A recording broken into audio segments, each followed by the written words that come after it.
के.व्ही. पेंढारकर कॉलेजमध्ये कृतज्ञता सोहळा पार पडला। कॉलेज व्यवस्थापनाकडून कॉलेज विना अनुदानित करण्याचा घाट मोडीत काढण्यासाठी प्राध्यापक विद्यार्थी यांनी जो लढा उभारला त्या लढ्यात अनेकांचे सहकार्य मिळाले। त्यांच्याविषयी कृतज्ञता व्यक्त करून त्यांना शाल, गुलाब पुष्पाचे रोपटे आणि भारतीय संविधानाची प्रत देऊन सन्मानित करण्यात आले।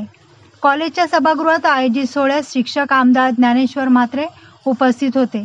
त्यांनी लढ्याच्या पहिल्या दिवसापासून पाठिंबा देऊन हा प्रश्न विधान परिषदेत उपस्थित केला होता। तसेच माजी विद्यार्थी सोनू सुरवसे यांनी सेव पेंढारकर ही मोहीम सुरू करून दीर्घकाळ साखळी उपोषण सुरू ठेवले। या दोन्ही व्यक्तींचा सन्मान करण्यात आला। यावेळी माजी नगरसेवक बंडू पाटील, काँग्रेसचे प्रदेश प्रतिनिधी संतोष केने आदींचा सत्कार करण्यात आला। प्राध्यापक धनंजय पगारे यांनी प्रास्ताविकात त्यांची भूमिका व्यक्त केली। आमदार म्हात्रे यांनी सांगितले की मी या भागाचा आमदार असल्याने विद्यार्थी आणि शिक्षकांवर होत असलेल्या अन्यायाच्या विरोधात लढा देऊन त्यांना न्याय मिळवून देणे हे माझे आद्य कर्तव्य आहे, ते मी केले।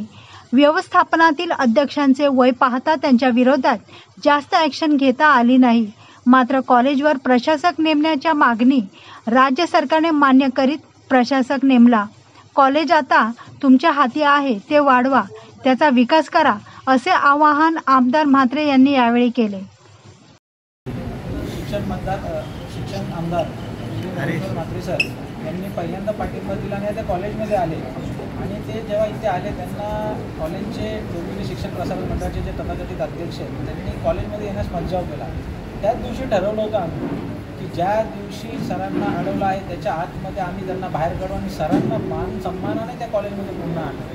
म्हणून आज हा कृतज्ञ सोहळा आम्ही साजरा करतो आहे। कॉलेजच्या सर्व शिक्षकांचे आम्ही आभार मानतो की त्यांनी ही संधी आम्हाला दिली।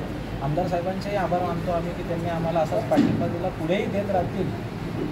मी त्यांच्याकडनं हीच अपेक्षा करतो की ते पुढेही आम्हाला असाच पाठिंबा देत राहतील। धन्यवाद।